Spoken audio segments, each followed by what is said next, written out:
Senhor Deus, Jesus, o Mestre querido, aos bondosos amigos espirituais que nos protegem, nos guiam na senda do bem, a nossa gratidão por estarmos aqui reunidos essa noite em seu nome, estudando um pouco as obras complementares da doutrina dos Espíritos, essas obras de André Luiz que tanto nos enriquecem, nos esclarecem e fortalecem a nossa fé.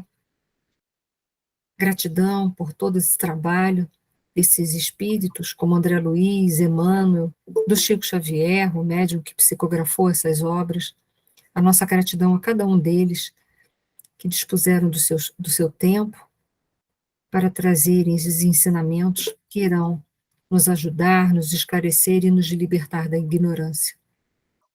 Que essa tua paz e teu amor, que nós já sentimos em nossos corações, possa penetrar cada ponto da nossa casa, envolver aqueles que nos perseguem e caluniam, encarnados e desencarnados, a todos que se encontram nos umbrais e que se encontram muitas vezes distanciados das verdades que podem libertá-los, ou mesmo que se encontram deliberadamente distantes dessas verdades, por ainda trazerem pensamentos arraigados no mal, na perversidade e em tantos outros vícios que poderão perpetuar os ciclos reencarnatórios de dor. Que esse teu amor, Senhor, continue entre nós e que essa paz e esse amor possa prosseguir durante toda a semana também. Muito obrigado, Senhor, que assim seja. Assim seja. Boa noite a todos que foram chegando.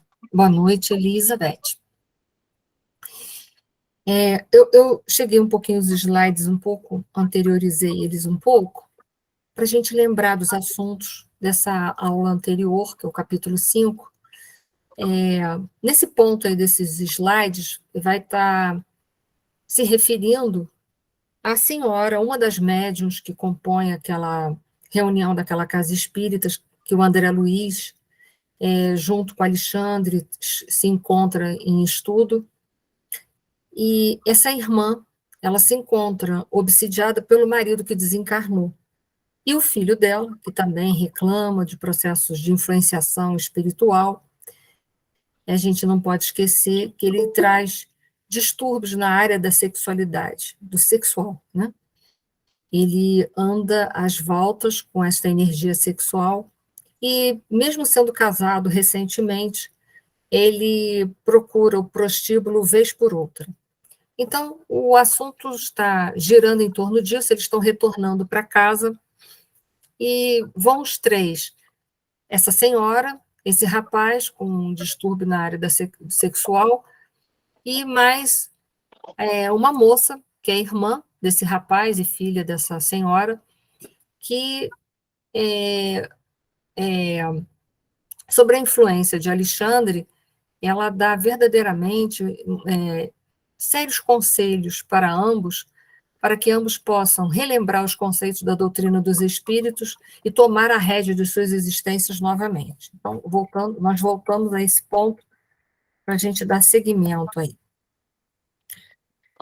André Luiz pergunta se não haverá, para o caso deles, nenhuma solução, nenhum recurso que possa libertá-los.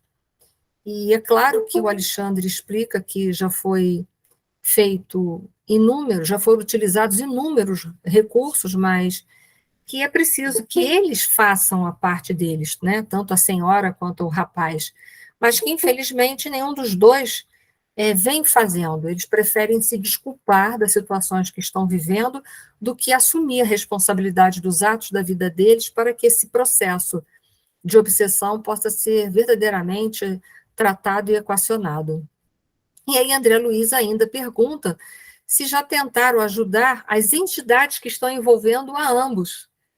E aí também o Alexandre disse que, da mesma forma, já tentaram fazer isso, mas em vão. Por quê?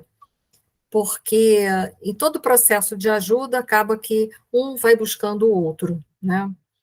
Então é preciso que haja uma conscientização de ambas as partes para que esses laços possam, o mais rápido possível, se cortarem. Ou, se não for de ambas as partes, que pelo menos a parte que se predispuser a cortar os laços o faça verdadeiramente, se utilizando da vontade fortalecida para que esse processo obsessivo ele possa verdadeiramente ser rompido e equacionado de vez. Bom, nesse ponto, né, nós vamos ter a moça que vai ser influenciada pelo Alexandre. Lembra que o Alexandre coloca a mão na fronte dela para que ela se dirija para eles, relembrando eles todos os ensinamentos da doutrina espírita e também cobrando deles, de uma forma muito educada, muito amorosa, uma postura, mostrando que não adianta a gente ficar se desculpando, o que a gente precisa fazer mesmo é se modificar. E aí, nesse ponto da conversa, o Alexandre vai explicar o fenômeno pelo qual a moça consegue captar o pensamento do Alexandre e passar os pensamentos do Alexandre para ambos, né? para aquela senhora e para aquele rapaz que estão em processo de obsessões. E aí ele fala assim, sem titubear, Alexandre explicou. Aqui, André, observa você o trabalho simples da transmissão mental e não pode esquecer que o intercâmbio do pensamento é movimento livre no universo. Por que é um movimento livre no universo, o intercâmbio do pensamento? Porque o pensamento ele se propaga através do fluido cósmico universal. E todo o universo está mergulhado, nós todos estamos mergulhados no fluido cósmico universal. Então, aonde a gente estiver, se o nosso pensamento tiver força, ele pode romper, varar as galáxias e ir em frente. Claro que para isso a gente precisa ter um pensamento muito fortalecido e direcionado, mas esse intercâmbio mental ocorre em todos os pontos do universo, claro, porque o nosso pensamento, a gente está sempre pensando, a gente nunca para de pensar, e o pensamento está sendo levado para lá e para cá o tempo todo. Ou seja, a gente está aqui na nossa casa, sentado na cadeira agora, fazendo esse estudo, com certeza no ambiente onde a gente está passando uma série de pensamentos para lá e para cá, correntes, né, de pensamentos para lá e para cá. Claro, a gente é que vai estabelecer a sintonia com esses pensamentos que estão vagando aí pelo universo afora, que estão sendo transmitidos por todos nós, inclusive por nós também, o tempo todo. Fazer sintonia com esse ou com aquele tipo de pensamento, a gente sabe que é uma questão de afinidade. Se eu sou uma Boa pessoa... noite. Boa noite, Maria. Oi, Enir, desculpa, tá? Teve uma queda de energia e a minha internet ficou muito instável, tá? Não, mas aqui Desculpa, também, se acabar a energia, também vou perder a internet, né? Tá bom. Mas fica Boa noite a tranquila. todos. Boa noite a todos. Fica tranquilo. Se acontecer, a gente já sabe, porque eu também estou correndo o mesmo risco que você, porque a gente está com chuva, né? Então tá Mas bom, está obrigada. tranquilo. É isso. Então, fazer sintonia com os pensamentos é uma questão de afinidade. Se eu sou uma pessoa sempre muito triste, muito reclamona, estou sempre reclamando de tudo da vida, eu vou me sintonizar com pensamentos que estão sendo emitidos por espíritos encarnados e desencarnados que pensam, agem e vibram como eu mesma. Então, é uma questão, a sintonia é uma questão nossa. E ele continua assim: desencarnados e encarnados em todos os setores da atividade terrestre vivem na mais ampla permuta de ideias. É verdade, né? Como eu disse para você, está passando aqui uma série de correntes de pensamentos emitidas por vários encarnados e desencarnados. A gente é que vai fazer sintonia ou não. Cada mente é um verdadeiro mundo de emissão e recepção, porque a gente também não só recebe, a gente também emite, a gente está emitindo os nossos constantemente. E cada qual atrai os que se lhes assemelham. Os tristes agradam aos tristes, os ignorantes se reúnem, os criminosos comungam na mesma esfera, os bons estabelecem laços recíprocos de trabalho e realização. Aqui temos o fenômeno intuitivo. Então, ele está se referindo que a nossa jovem, que está passando toda a mensagem para a mãe e para o irmão, ela tem uma faculdade mediúnica chamada intuitiva, é um fenômeno, né, um tipo de faculdade. Aqui temos o fenômeno intuitivo, que com maior ou menor intensidade, é comum a todas as criaturas, não só no plano construtivo, mas também nos círculos de expressões menos elevadas. Então, o fenômeno intuitivo, ele é comum a todos nós. Lembra que todos nós somos médiuns? Claro que nem todos são médiuns ostensivos, mas médiuns somos todos nós, como nos ensinou no livro dos médiuns, obra básica de Allan Kardec. Então, todos nós temos faculdade intuitiva. É claro que alguns têm grau muito significativo, que são os médiuns ostensivos. E aí ele continua assim. Então, continuei perguntando, não seria difícil prepararem-se todas as criaturas para receberem influenciação superior? Porque a André Luiz pergunta assim, olha, mas se todos nós temos intuição, não seria mais fácil utilizar-se por esse meio? Até seria, mas o problema é de sintonia. A moça estava sintonizada com os espíritos superiores, e aquela senhora e aquele rapaz não eram com espíritos superiores. Então, o problema é de sintonia. Poderia ter sido feito ter dado toda essa orientação diretamente a cada um deles. Mas cada um deles está numa faixa, numa sintonia diferenciada. Uma está pegada ao marido que desencarnou, o rapaz está pegado aos desequilíbrios do sexo e está sempre com a cabeça pensando lá no prostíbulo, nas mulheres, na vida sexual, ele não pensa em mais nada. Então, como é que ele ia conseguir captar as intuições, as inspirações enviadas por Alexandre? Não ia, gente, não ia. Então, a questão é de afinidade. E aí ele continua. De modo algum, esclareceu ele, todas as almas retas, dentro do espírito de serviço e de equilíbrio, podem comungar perfeitamente com os mensageiros divinos e receber-lhes os programas de trabalho e iluminação, independente da técnica do mediunismo que presentemente se desenvolve no mundo. Não há privilegiado na criação. Existe, sim, os trabalhadores fiéis, compensados com justiça, seja onde for. Então, a partir do momento em que a gente se predispor a afinar, a sintonizar melhor os nossos pensamentos, nós mesmos receberemos as inspirações diretas dos nossos mentores ou dos espíritos superiores que se interessam por nós. Mas, se a gente ficar na horizontal da vida, vai ser difícil a espiritualidade conseguir intuir a gente. Então, ele está esclarecendo isso ao André Luiz. Seria bom, mas, infelizmente, a gente não colabora muito, nem sempre, né? E aí, para relembrar, porque esse capítulo está falando rapidamente de processos obsessivos, eu trago esse quadro para a gente lembrar das causas de obsessões. As causas das obsessões são, basicamente, 3 causas.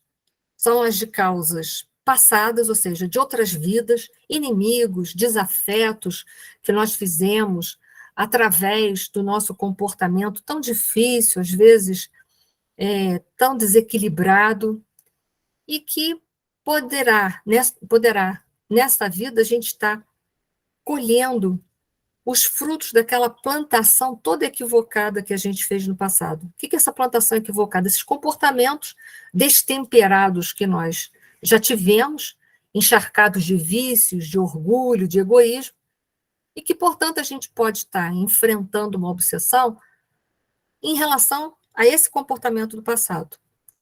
O motivo dessa obsessão, quase sempre, essas obsessões do passado, são de vinganças. Por quê? Nós fizemos mal a essas pessoas, esses espíritos. E eles vêm hoje, que não conseguiram ainda, por não terem conseguido ainda se desvencilhar da mágoa, do ressentimento, eles vêm buscar vingança para tentar fazer com isso justiças com a própria mão. Um grande engano de todos nós, acharmos que nós vamos resolver o problema das diferenças, das mágoas, das dores com vinganças, pagando com a mesma moeda. Nós vamos nos libertar da dor quando a gente aprender a amar livremente, sem cobrança, sem retorno. É o amor incondicional que a gente tanto ouve falar. Quando a gente caminhar no sentido, na direção do amor incondicional, a nossa vida, sem sombra de dúvida, vai fluir muito mais. Então, uma das causas, que é essa que eu botei aqui no meio, São as causas kármicas ou passadas, de vidas passadas, né? Está vinculado ao comportamento passado, a gente traz no presente uma culpa que geralmente fica no nosso inconsciente e é reforçado pelo comportamento presente. O agente motivador é o obsessor, basta a presença dele e a gente logo fica influenciado. O motivo quer compensações, o obsessor quer vinganças, ele acha que se vingar, vingança é justiça, mas vingança não é justiça. E começo é isso daí, basta a presença dele, né? Aí vem uma lembrança, ainda que inconsciente, das situações todas que nós provocamos no passado. Mas muitas obsessões são de causas atuais, são de causas presentes. E aí a gente pensa, mas meu Deus, de causa presente? De comportamentos viciosos que a gente tem. E quando eu falo de vícios, eu não estou me referindo aos vícios, a dependências de coisas materiais. Eu também estou me referindo a tipos de comportamentos viciosos, ainda embasados nos filhos do orgulho e do egoísmo, como ciúme, ódio, inveja, competição, maledicência, indolência, e vai por aí fora, né? Que podem fazer com que a gente atraia espíritos que são exatamente como nós. Se nós somos indolentes, nós vamos o quê? Atrair espíritos que também são indolentes. Se nós somos maledicentes, nós vamos o quê? Atrair espíritos que também são maledicentes.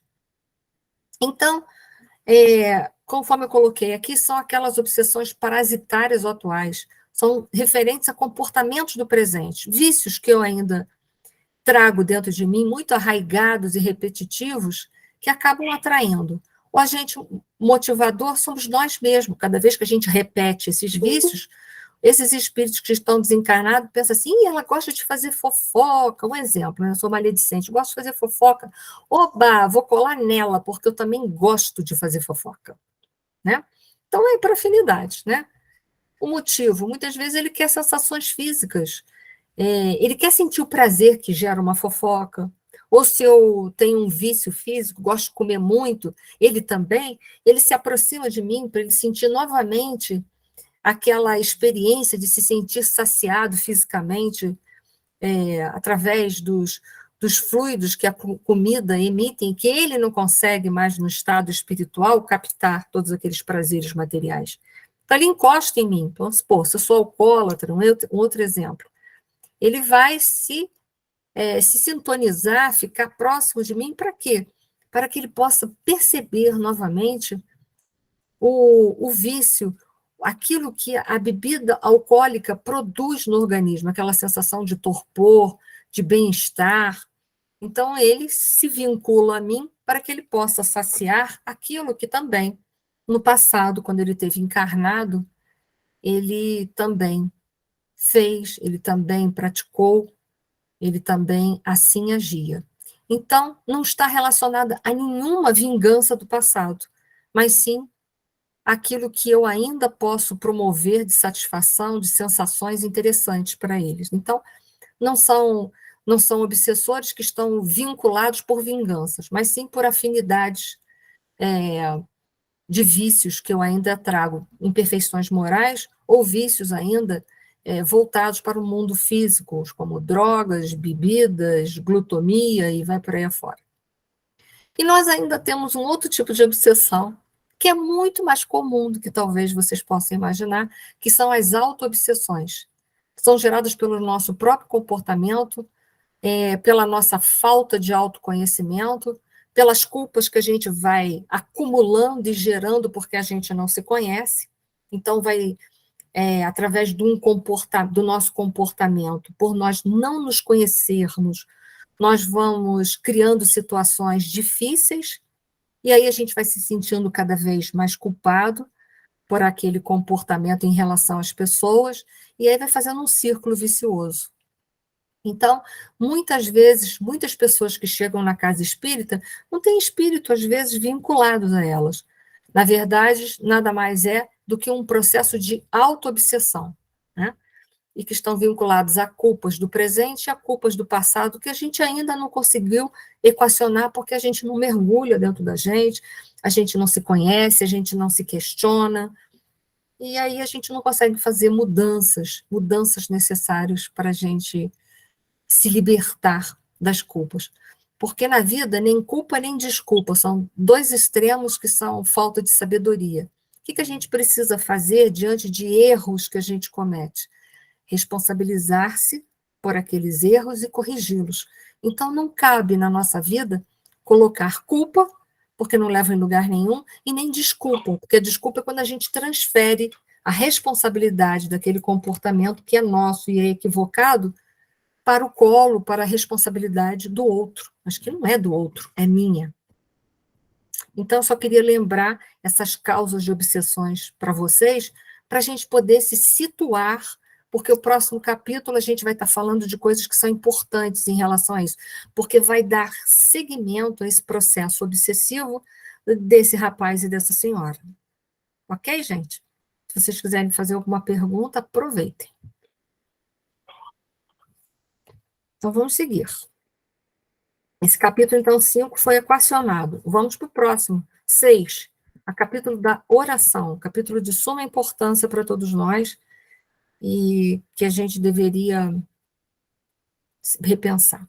Bom, a gente viu que tanto aquele rapaz que está sofrendo um processo obsessivo por desequilíbrios sexuais e aquela senhora porque não consegue se desvincular do esposo que partiu para a pátria espiritual, eles, na conversa deles, o tempo todo, o que eles fizeram? Eles se vitimizaram.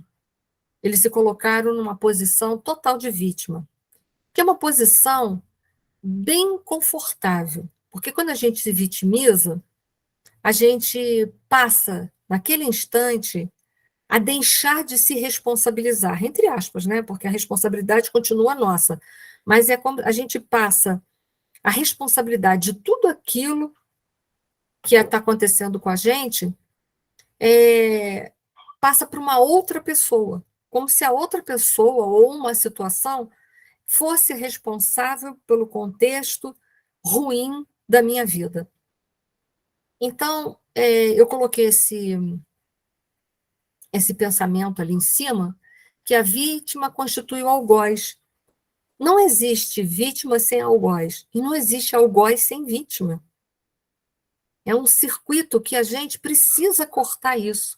Porque olha só, o rapaz, seguimos-lo de perto, doía-me identificar-lhe a posição de vítima, cercado pelas duas formas escuras, que eram aquelas duas entidades que estavam vampirizando ele em função dos desequilíbrios sexuais que aquele rapaz possuía. Então, ele se colocou nessa postura, é uma postura cômoda. Por quê? Porque a gente diz assim, eu não tenho como me libertar disso. Né? Isso está inserido na minha vida, como é que eu vou me libertar disso? Eu vim assim, eu nasci assim, eu sou assim, eu estou sofrendo esse processo, eu não posso fazer nada para me libertar dele. É uma posição cômoda. Passar a responsabilidade dos nossos atos para os atos ou o comportamento das outras pessoas. Só que a vida da gente não é assim. A vida da gente não é assim. Deus não seria tão imprudente a ponto de colocar a nossa felicidade num lugar distante de nós mesmos, ou seja, em coisas ou em pessoas. Porque se as pessoas, em algum momento, não desejassem mais, nós perderíamos a nossa felicidade. E se aquela alguma coisa saísse da nossa vida, nós também perderíamos. Então, é claro que a felicidade, a nossa felicidade não depende de alguém ou de coisas externas. A nossa felicidade é uma busca interna. E esse rapaz, ele está colocando a vida dele assim, dessa forma. Ele está culpando as entidades, culpando as situações da vida dele ter nascido assim mesmo, não tem jeito, como ao destino, as entidades espirituais. E é por isso que ele está andando no prostíbulo, é por isso que ele está no desequilíbrio sexual. Mas não é. O desequilíbrio sexual dele é que trouxe essas obsessões. Ele está assim não por uma questão genética, ele está assim por uma questão dele. Lembra que eu falei para vocês em algum momento, acho que foi no outro livro, Os Mensageiros, que tem um capítulo do livro O Céu e o Inferno, que é intitulado A Carne é Fraca, onde Kardec deixa bem claro para a gente que não é a carne que é fraca, é o espírito que habita aquela carne que não tem força de vontade suficiente para vencer as lutas da vida dele. Porque não existe, como está no Livro dos Espíritos, não existe arrastamento irresistível. Se nós estamos vivendo um momento de tentação, é porque a gente ainda se sente afinizado, arrastado por aquela tendência. E nós é que precisamos buscar o equilíbrio na nossa vida, buscar se libertar desse vício, dessa conduta que nos escraviza. Então, não são as pessoas, as coisas de fora, ou essa carne mesmo, material, que nos promove os vícios estão na alma, não estão na carne. Tanto estão na alma que a gente vê que ele está cercado por duas entidades espirituais que têm os mesmos desequilíbrios dele. Então, o vício está conosco, vai com a gente para onde a gente for. Se a gente está encarnado, ele está com a gente aqui, na dimensão material. Se a gente desencarna, ele vai com a gente, o vício está com a gente. Mas esse rapaz não queria se desvencilhar, provavelmente, do vício. Então, ele culpava todas as questões dele a essas obsessões, a uma questão talvez até cultural ou do corpo físico dele, mas, enfim, menos a última coisa que ele pensava em responsabilizar era ele mesmo. Isso é muito grave, porque a gente vai entrando dentro de um circuito até mesmo obsessivo, auto-obsessivo, ou de obsessão de encarnado para encarnado também, ou de obsessões de desencarnados para nós, encarnados, porque a gente não se liberta dessa personalidade que a gente carrega, que é a personalidade de vítima. Então, a gente precisa se desvencilhar. Toda vez que a gente estiver se sentindo na vida um coitado, um injustiçado, a gente deve parar, botar a mão na consciência e pensar assim, não, peraí, eu sou herdeiro de mim mesma. Se tem uma coisa errada na minha vida, essa coisa errada está em função de algo que eu fiz ou que eu estou fazendo, e eu preciso parar para avaliar. Se não é nada do que eu agora estou dando ênfase, apesar de saber que eu sou uma pessoa que possui vícios, mas se não é nada de tão grave de um comportamento agora, é algo que eu já fiz no passado e que agora eu estou colhendo as minhas semeaduras. Então, eu preciso, mais do que nunca, fortalecer os meus princípios, fortalecer as virtudes que habitam em mim, para que elas, fortalecidas, possam combater os vícios que eu ainda carrego dentro de mim. Então, é um processo, gente, muito dinâmico na nossa vida, mas que depende de cada um de nós. Então, por isso que eu botei aquela frase ali para vocês nunca esquecerem. A vítima constitui algoz. Sem algoz, sem vítima. Sem vítima, sem algoz. Um não vive sem o outro. Levando isso para o campo da psicologia, análise transacional, que é um tipo de terapia, quem muito escreveu sobre análise transacional foi aquele psiquiatra, o Roberto Chiniachik, que eu acho que vocês já devem ter ouvido falar muito no Roberto Chiniachik. Ele escreveu muitos livros embasados na análise transacional. Na análise transacional, ele coloca que na vida, a nossa vida é como se a gente estivesse num palco de teatro. E que a gente exerce, pelo um desses três papéis aí, a gente exerce na nossa vida, ou às vezes até dois papéis desses a gente exerce. Que, em geral, as pessoas incorporam ou a personalidade vítima, que é o rapaz aqui em questão que a gente está estudando, nesse capítulo, mas a gente também pode incorporar o papel do perseguidor, e a gente viu que sem vítima, sem algoz, ou ainda a gente pode incorporar papéis na nossa vida de salvador. E que são três tipos de papéis que nos mantêm vinculados dentro de um circuito fechado e que nos mantêm reféns ali dentro. Que na vida a gente precisa se libertar desses papéis para que a gente possa estabelecer relações entre nós sadias, relações entre nós, né? Porque a análise transacional vai estar falando das relações humanas entre os encarnados. Mas é claro que essas relações que a gente estabelece aqui, na dimensão material, são relações que a gente vai levar também para o mundo espiritual. Então, a gente precisa aqui já se fortalecer, se corrigir para quê? para quando a gente chegar no plano espiritual, a gente estar libertos das relações que são relações tóxicas. Então, eles dizem que quando a gente se mantém nesse triângulo, a gente constrói ao nosso lado relações que são sempre tóxicas, tóxicas, tóxicas e tóxicas. Então, vamos lá.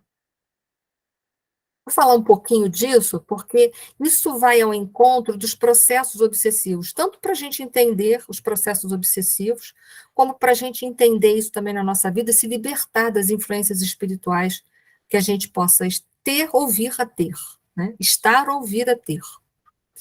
Ele fala que o perseguidor ou o acusador, que faz parte de um daqueles triângulos, né, que é o algoz, é o papel de quem sente que tem o direito ou a capacidade de julgar os outros. Às vezes, a gente traz na personalidade mais um desses personagens, dessas posturas, do que outras. Tem pessoas que estão muito ali, têm muita personalidade salvadora, é mais salvador do que vítima. Tem uns que são mais vítimas do que perseguidores, tem gente que é mais perseguidor do que vítima, entendeu?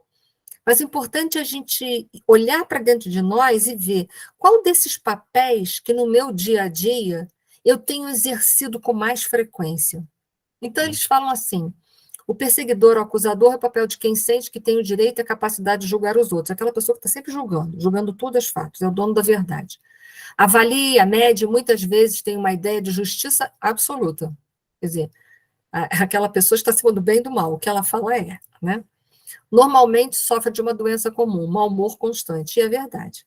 Que quando a pessoa quer controlar tudo, ela quer dizer como as coisas devem ser, ela que tem capacidade de julgar, ela que tem capacidade de dirigir, ela acaba criando um grande mau humor. Por quê? Primeiro, porque é uma sobrecarga muito grande. E segundo, que nem sempre as pessoas vão fazer aquilo que elas gostariam que fizesse. Então, a pessoa vai viver mal-humorada. O vítima corresponde àquele que assume uma atitude temerosa e passiva para com o que os rodeia. Ele se sente, só um minutinho. A Lídia já botou para dentro, né? É porque as pessoas devem estar com problemas de internet. Corresponde àqueles que assumem uma atitude temerosa e passiva para com os que os rodeiam. Ele se sente maltratado, sem merecer, mas não faz nada para mudar isso. É o vítima, né? Ele sente sempre que ele está em desvantagem, ou a vida dele está ruim, ou ele está sofrendo com alguma perda, ou alguma coisa não está na vida dele. Por quê? Porque ninguém o ajuda, ninguém faz nada por ele. Enfim, ele está naquela situação porque ninguém faz nada por ele. O Salvador, ele deve ajudar mesmo que não seja solicitado. Então, a pessoa de Salvador é aquela pessoa que está sempre ali. Você está passando uma situação, você ainda nem pediu ajuda para ninguém, ela já está perguntando: posso fazer alguma coisa? Posso fazer alguma coisa? Né? A gente vem de uma cultura que a gente confunde interceder com intromissão. E isso é uma coisa muito grave. Ajudar é uma coisa, a gente se intrometer na vida das outras pessoas é outra coisa, né?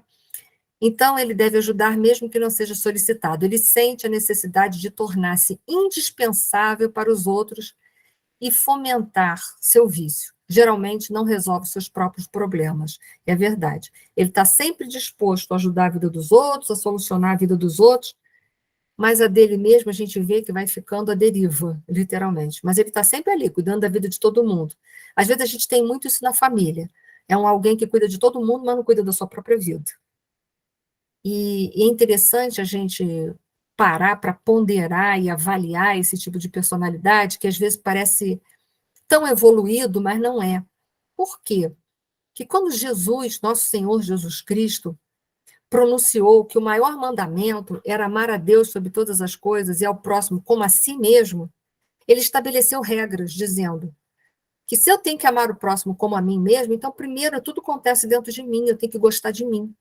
Porque se eu não gostar de mim, como é que eu vou dar amor para os outros? Se eu não tenho, eu não posso dar. Então, se é para amar o próximo como a mim mesmo, eu tenho que me cuidar, me gerenciar também, para que, da mesma forma que eu me gerencio, eu possa, de alguma forma, em dado momento, se for necessário, também poder ajudar o outro, de alguma forma, a gerenciar a sua vida. Então, assim, esse Salvador, às vezes, parece que é uma postura que é uma postura que deve ser seguida, mas não é uma postura que deve ser seguida. Ajudar as pessoas é uma coisa, a ponto de se prejudicar e só cuidar dos outros já é um problema, já é uma doença muito grave.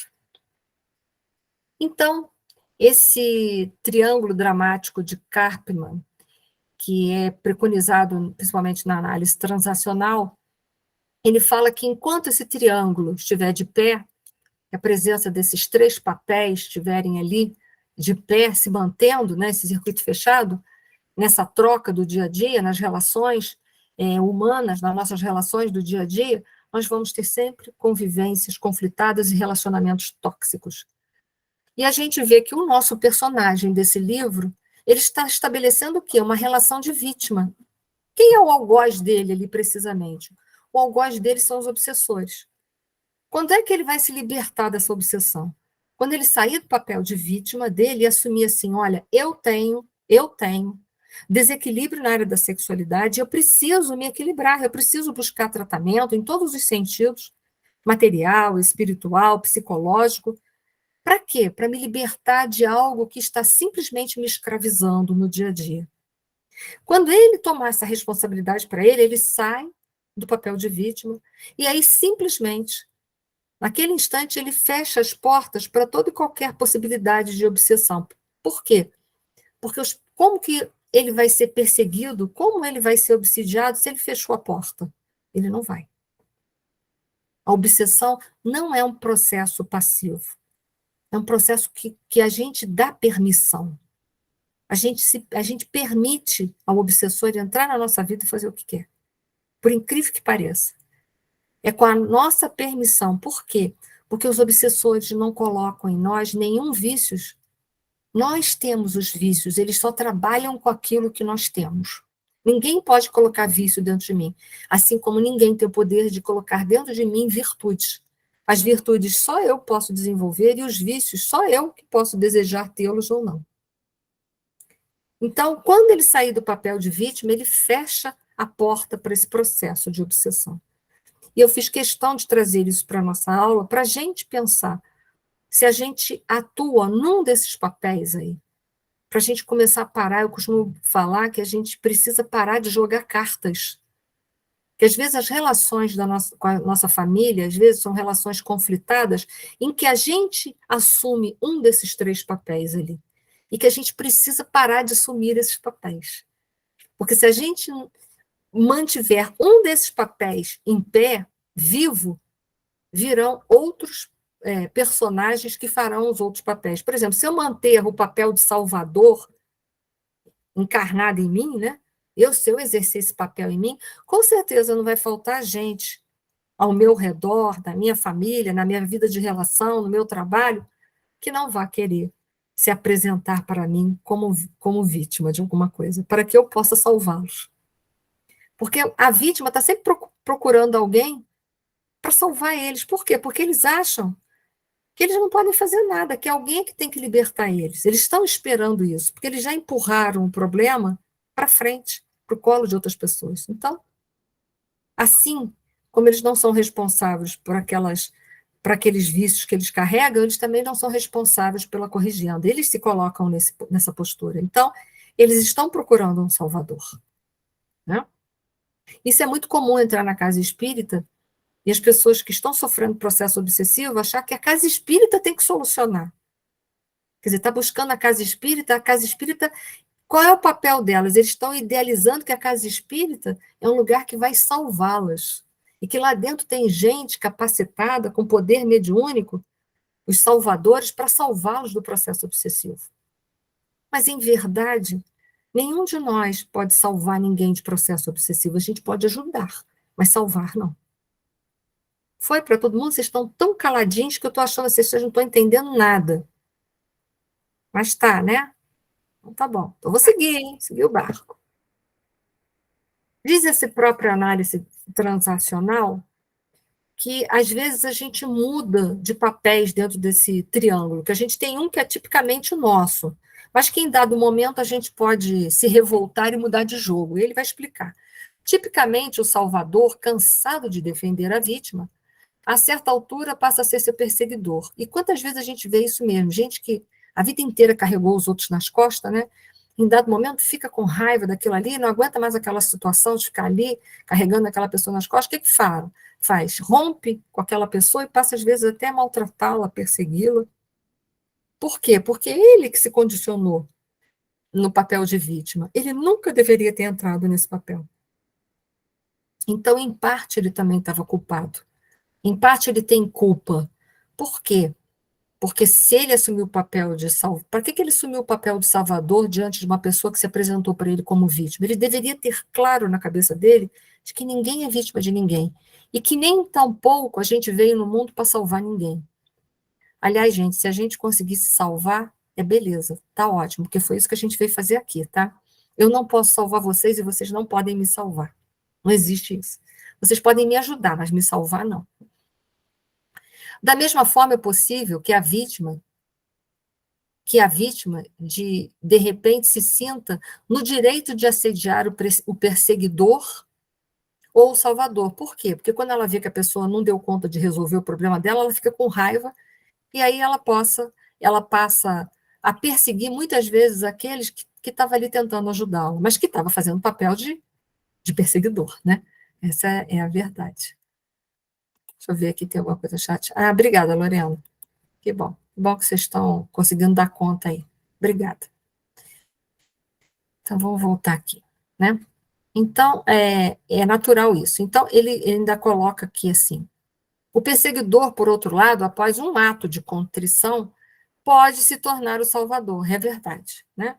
Ele pode achar que já fez muito mal, agora quer salvar a pessoa. Mas, no fundo, né, a gente entende que esses papéis não devem fazer parte da nossa vida, em lugar nenhum. A gente nem deve permitir que a pessoa entre na nossa vida com esses papéis, nem a gente deve entrar na vida de ninguém assumindo esses papéis, porque esses papéis só mantêm relacionamentos tóxicos e nada mais. E ele coloca assim, quem está preso nesse triângulo não vive bem e por isso tenta mudar a situação. No entanto, ele só pode mudar de posição. O padrão de relacionamento subjacente é mantido intacto, ou seja, para se libertar, é preciso não assumir nenhum dos três papéis em momento nenhum. E às vezes é difícil, viu? Não vou dizer para vocês que isso aí é coisa fácil de ser feita, não, tá? Garanto a vocês como não é. E a solução, que a gente vai estar vendo aqui, né? Como sair disso? Cada um dos personagens terá que desenvolver uma habilidade. Então, ele vai falar assim, para aquele que tem uma predominância em ser perseguidor, o dono da verdade, né? Deve tentar ser mais assertivo, fazer as coisas que precisa fazer e não se meter na vida de ninguém, tá, gente? Isso significa reconhecer suas próprias necessidades e desejos, parar de satisfazer necessidades ou desejos que não são seus e desistir de punir os outros. A vítima, como ele deve agir para sair disso? Por outro lado, deve se esforçar para trabalhar sua autonomia, ou seja, assume o que está errado dentro de você e vai lá e corrige. Não precisa se concentrar no dano sofrido, mas também avaliar criticamente sua própria resposta. Ele deve tomar consciência de sua própria vulnerabilidade e não usá-la como pretexto, mas como ponto de partida para trabalhar sobre si mesmo. Finalmente, o salvador precisa ser mais empático, aprender a ouvir mais e desistir de se sobrecarregar com problemas que não lhe pertencem. E aí eu botei embaixo duas frases do psicanalista Freud, que ele coloca assim, a ajuda vem de fora, a solução vem de dentro. Então, a gente tem que entender que a gente pode ajudar as pessoas, mas a solução está nelas, não está na gente. E o outro, eu coloquei uma, que é também do Jung, eu coloquei assim, aquilo que você resiste, persiste. Ou seja, se você resistir em ser salvador a vida inteira, vai persistir esse triângulo na sua vida a vida inteira. O dia que você parar de assumir o papel de salvador, não incorporar o vítima e nem o perseguidor também, você simplesmente sai desse triângulo patológico e vai passar a ter uma vida mais tranquila. Pode falar, quem levantou a mão. Eli, essa parte de Salvador que diz que ele deve aprender a ouvir mais, eu não entendi. Porque o salvador, ele vem com receitas prontas, né? O salvador, ele vai te salvar. Então, ele vai te dar um monte de receita, um monte de dicas, o que você tem que fazer. Então, ele tem que parar para ouvir mais e ver o potencial do outro e deixar que o outro vá tomando as rédeas da sua própria vida. e você passar, se você tem uma personalidade salvadora, passar a cuidar mais dos seus próprios problemas e entender que você só vai poder ajudar o vítima, mas que você não vai solucionar. Por quê? Porque é o vítima que tem que sair daquela inércia, daquela condição de vítima e ir em frente. Então, você tem que passar a ouvir mais, porque você ouvindo mais o outro, tendo mais essa empatia, mais essa ligação, você vai ver o potencial que ele traz também. Então, você vai automaticamente se sentir também desincumbido dessa função de salvar o mundo. Você vai ver que todo mundo tem subsídios para sair das situações que a vida, naquele instante, o colocou. Entendeu? Entendi. Difícil isso, hein? É difícil, sim. Sair desses papéis é uma coisa muito difícil. Isso não é uma coisa fácil. Por isso que isso é uma terapia, é uma forma de trabalhar com o paciente, né? Isso os psicólogos que trabalham com isso, psiquiatras, né? É uma forma de ir levando o paciente para ele se desvencilhar desse circuito fechado patológico. Porque você não pode ser salvador, você não pode ser vítima, você também não pode ser perseguidor. Você tem que estar numa condição de tranquilidade, né? Seguir, acreditando que cada um tem o seu potencial. Se uma pessoa está num momento de muito sofrimento, tudo bem, eu posso e devo ajudá-lo, mas eu sei que ele tem potencial para sair dali. Eu sei mesmo, e até a doutrina me ajuda. Por quê? Porque eu sei que Deus, que é Pai de infinito amor e misericórdia, não vai colocar uma cruz mais pesada nos ombros do que a gente tem a capacidade de suportar. Então, é claro que se a pessoa está passando por aquilo ali, é porque Deus sabe que ela dá conta daquilo ali. E que ela está preparada para aquilo ali. Que ela tem condições de enfrentar e se sair vitoriosa daquilo ali. Então, eu não preciso tentar salvar ela. Eu posso ajudá-la, mas não salvá-la. Não tomar sobre mim uma responsabilidade que não é minha, não é da minha função. Mas são papéis difíceis, sim, da gente se libertar. É que às vezes a gente vê que a pessoa tem o potencial para sair da situação, mas ela não sai, ela não enxerga o potencial dela. Ou não quer enxergar, né, Ana? Porque muitas vezes não é só porque não enxerga, não. Tem muita gente que não quer enxergar de verdade, porque se enxergar vai ter que fazer. Não é todo mundo que não enxerga, não. Por isso a importância do Salvador abrir os ouvidos, porque muita gente, às vezes, não sai dali porque ela não quer, é cômodo a posição. Porque se ela desejar mesmo sair, ela vai ter que assumir uma série de compromissos que antes ela, como vítima, nunca assumiu. Então, é um papel pesado para ela, né? Justamente, ela entrou como vítima porque ela não quer segurar a onda da própria vida dela. E para ela sair de vítima, ela vai ter que encarar, né? Entendi. Qual a solução? E aí a gente vai ver, né? O André Luiz estava lá observando aquele rapaz com aquele monte de larvas, lembra? E ele citou aquele monte de termos técnicos que vocês esquecem, aquilo são tudo processos de micro-organismos que produzem infecções, mas a gente não precisa entrar nisso, né? Mas o André Luiz estava lá, as observações referentes à microbiologia psíquica impressionavam-me fortemente, porque a microbiologia física ele entendia. Então, para cada micro-organismo que o André Luiz sabia que a pessoa que estava doente poderia ter, ele sabia que ele tinha um remédio lá na Terra que ele podia dar, um antibiótico, né? um, um remédio para fungos, sei lá o quê, enfim, ele tinha uma medicação. Mas para aquele tipo de microbiologia que era psíquica, ele, como médico, se sentia completamente inexperiente, ele não tinha nada para oferecer, ou pelo menos ele não achava. Então ele olhava e pensava assim, gente, aquele mundo lá da Terra, aqueles organismos, eu sabia o que fazer, mas com essas larvas psíquicas dele, eu não sei como é que eu posso ajudá-lo. Então ele, né, viu que na condição de médico, ele como médico espiritual, ele era capenga. Ele estava capenga. Então ele continua. Para todos os sintomas, saberia utilizar regimes e dietas, aplicações diversas, isolamentos e intervenções. Mas e ali? Ali era uma coisa que André Luiz nunca tinha visto, ele nunca aprendeu isso nos bancos acadêmicos. Ele via o rapaz sofrendo daquela situação e pensava assim: será que eu poderia ser útil em algum momento? Mas ele estava se sentindo completamente inútil frente a todos os conhecimentos que ele tinha. Ele não tinha nenhuma carta na manga para ajudar aquele rapaz. À nossa frente caminhava um enfermo diverso, ele olhava. Sua diagnose, ou seja, o seu diagnóstico, né, era diferente de tudo que ele tinha visto aqui na Terra. escapavam aos meus conhecimentos dos sintomas e aos meus antigos métodos de curar. No entanto, era paciente em condições muito graves. Ele viu que o rapaz estava gravemente enfermo. Via-se-lhe os parasitos escuros. Observava-se-lhes a desesperação íntima em face do assédio incessante. Não haveria remédio para ele? André Luiz pergunta na condição de médico. Olha a personalidade salvadora do André Luiz. Né? Porque aqui na Terra ele dava o remédio e salvava a pessoa. Mas lá não é uma questão de dar remédio, ele vai ter que ajudar a pessoa a enxergar que ela tem o potencial dentro dela de se libertar. Então, não é um remédio ou uma pílula que a gente dá que a pessoa engole e ela se vê livre da obsessão. Ali é diferente, você tem que ajudá-lo e fornecer ensinamentos para ele, fortalecer a fé dele, para quê? Para ele se libertar desse processo. Então, ali, olha o papel de André Luiz Salvador, ele estava preocupadíssimo com o papel dele de Salvador. Ele tem esse papel, essa personalidade salvadora.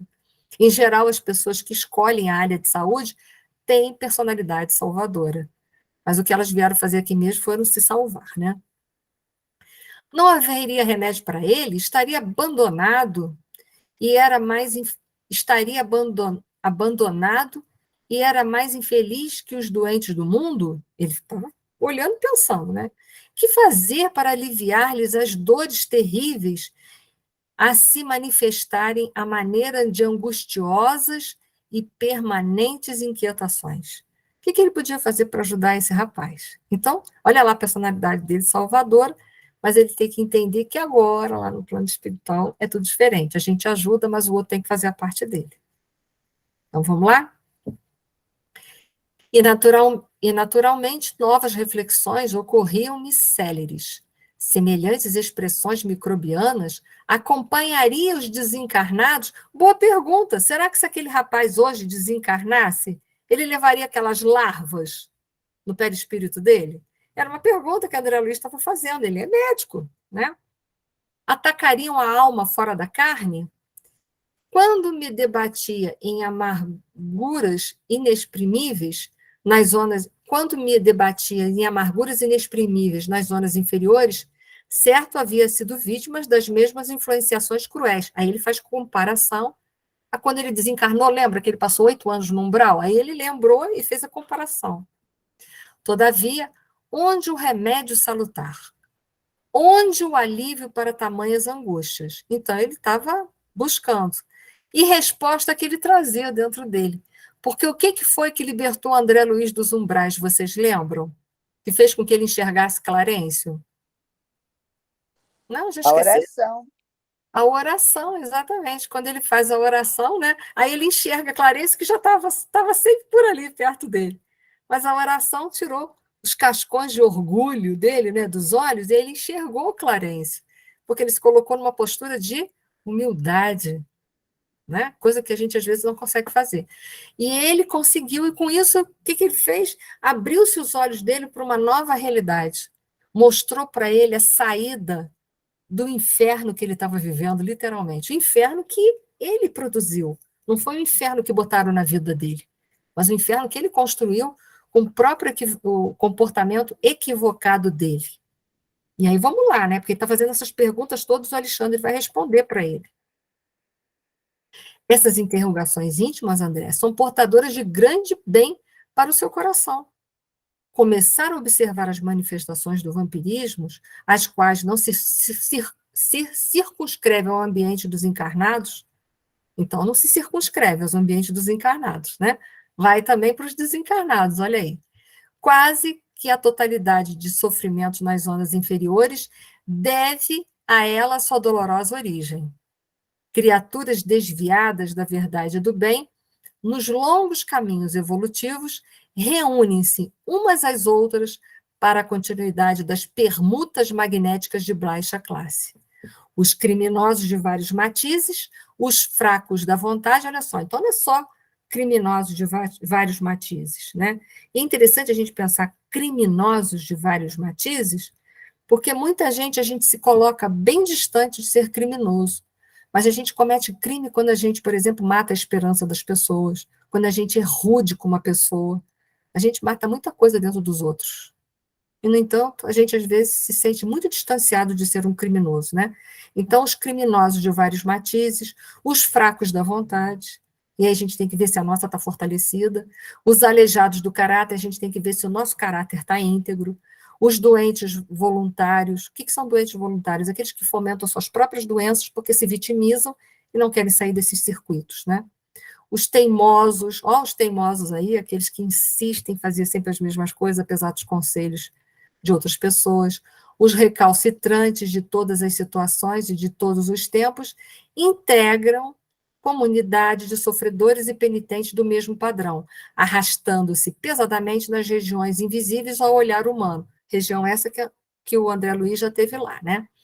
Todos eles segregam forças detestáveis e criam formas horripilantes, porque toda a matéria mental está revestida de força plasmadora e exteriorizante. Então, você leva aquilo tudo para o plano espiritual como marcas no seu perispírito e fica lá, até você se decidir a mudar todos esses requisitos ali que o Alexandre colocou, né? Que a gente possa ter na nossa personalidade, os criminosos de vários matizes, os fracos da vontade, os aleijados do caráter, enfim, cada um com os seus vícios, né? Quando a gente resolve sair dessa situação, aí a gente vai se recompondo e se refazendo ao longo da nossa vida. Só vou até aqui, porque aí depois eu vou parar, que a gente já está em cima da hora. Mas objetei, sinto que o campo médico é muito maior depois da morte do corpo, sem dúvida, né? A gente vê. Sem dúvida, retaguiu o meu interlocutor sereno.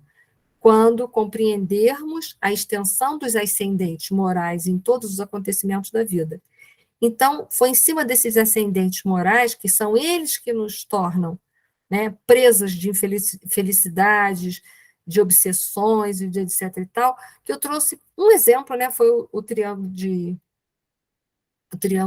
da vítima, né, que é da análise transacional, só como um exemplo para a gente poder trabalhar os nossos ascendentes morais. Isso é mais uma forma, mais um recurso que a gente tem para fazer, para utilizar no nosso autoconhecimento, na nossa reforma íntima. É mais um recurso, não é um único somente. Santo Agostinho deixou lá no Livro dos Espíritos recursos, as obras de Joana de Ângeles, embasadas na psicologia transpessoal, trazem uma série de informações, de subsídios para todos nós, e hoje eu trouxe mais isso para a gente parar, para pensar, para avaliar, para a gente poder se autoconhecer. Eu vou parar aqui, porque nos slides que vão vir daqui para frente, o Alexandre ele vai começar, ele está falando para o André Luiz das causas, de como a gente vai, do que são os ascendentes morais que trazem, que nos mantêm presos nesses circuitos de sofrimento, etc. e tal, mas mais para frente o Alexandre vai dar para ele uma terapêutica muito boa para a gente utilizar também, que aí a gente vai falar bastante na próxima aula, que vai ser a terapêutica do capítulo, que é a oração. Então, eu vou parar aqui nesses slides do capítulo 6, para na outra aula a gente explorar bastante os assuntos da prece, que é mais um recurso que a gente pode usar para a gente se desvencilhar dos vícios que a gente já tem tentando trabalhar dentro da gente. Porque vícios todos nós temos, né? Então, a gente vem fazendo um trabalho sincero, sem sombra de dúvida, eu acredito que todos nós aqui, a gente vem se empenhando em fazer um trabalho muito sincero para se libertar. Mas não é tarefa fácil. Então, na próxima aula, a gente vai explorar os recursos da oração. Tá bom, gente? Então, eu vou parar aqui nesses slides para a gente, na próxima aula, explorar mais ainda os recursos da oração na nossa terapêutica de autoconhecimento e reforma íntima, tá bom? Se alguém quiser aproveitar para fazer alguma pergunta, pode. Senão, eu vou passar a palavra para a Leida fazer a prece final. Então, Leida, eu peço por gentileza para você... Obrigada, Lorena, uma boa noite para todos também. Então, vamos só para a nossa prece final. Vamos aproveitar esse momento que a gente está unidos aqui em coração, em pensamentos, que a gente tem um vínculo grande de coração aqui nessa aula. Eu, pelo menos, eu sinto um carinho muito grande por vocês. Não consigo ver todos os rostinhos o tempo todo, não, mas aí parece um, some o outro, vem o outro, né? A gente vem criando, desde a pandemia, apesar de virtual, laços afetivos, né? que aqui na nossa aula tem gente de outras casas, tem gente de outras cidades, e que quando a gente não vê por aqui, a gente fica pensando, o que está acontecendo? Não que a gente queira que se torne uma obrigação vir na aula, não, é que a gente sente falta porque não sabe se está bem, se não está, mas a gente sempre espera que esteja bem, né? Então, vamos aproveitar esses laços do amor e vamos fazer uma prece, pensando, vibrando em todos aqueles que a gente sabe que estão passando momentos difíceis na vida, porque o que não falta é problema, né? O que não falta. Pode fazer, Leida, faça favor. Deus, nosso querido Pai, Jesus, nosso irmão maior, médico das almas, e demais amigos da espiritualidade que nos acompanham e nos auxiliam nessa nossa trajetória evolutiva, bem como também a todos os irmãos da espiritualidade, das casas espíritas, que através desses companheiros aqui presentes, também nos auxiliam nesse nosso encontro, auxiliam nossa irmã Enir, também na divulgação desse querido estudo que tanto nos favorece o aprimoramento moral e espiritual. Nessa alegria, agradecemos imensamente a oportunidade da vida, bem como também a certeza desse auxílio da querida espiritualidade que tanto nos conforta e nos sinaliza no momento oportuno para que possamos inteirarmos com os ensinamentos do Mestre, para assim prosseguir a nossa caminhada de uma forma mais serena, mais tranquila. Obrigada. Obrigada aos amigos da espiritualidade por esse momento, por esse encontro, que nos favoreça uma semana de paz, de harmonia, em especial também ao nosso Brasil, que possamos nos reerguer e que possamos ter a certeza de dias melhores, junto com os amigos da espiritualidade, nos favorecendo a paz íntima, o desejo de descobertas para o nosso melhor viver.